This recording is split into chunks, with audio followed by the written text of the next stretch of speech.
قصیدہ قصیدہ کی تعریف پڑھ لیتے ہیں کہ قصیدہ کیا ہوتا ہے۔ قصیدہ عربی کے لفظ قصد سے بنا ہے، جس کے لغوی معنی قصد یعنی ارادہ کرنا، جس سے یہ ثابت ہوتا ہے کہ یہ وہ صنف نظم ہے جو ارادی طور پر وجود میں آتی ہے اور شاعر ارادتاً کسی کی مداح اور ستائش کرتا ہے، تعریف کرتا ہے۔ اس زمن میں وہ بعض اوقات زمین اور آسمان کے کلابے ملا دیتا ہے، ٹھیک ہے۔ قصیدہ بہت پرانی صنف نظم ہے اور یہ عربی کے علاوہ فارسی میں بھی وافر ذخیرے کی صورت میں موجود ہے، ٹھیک ہے۔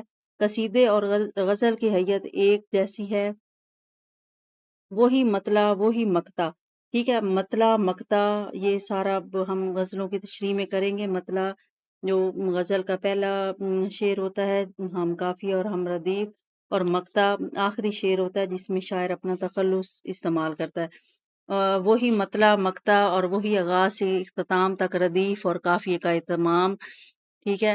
اور شاید اس کی وجہ یہ ہے کہ کسی زمانے میں غزل بھی قصیدے ہی کا ایک حصہ ہوتی تھی۔ قصیدے کو عام طور پر 4 حصوں میں تقسیم کیا جاتا ہے، یعنی اس کے 4 حصے ہیں: تشبیب، گریز، مداح اور دعا۔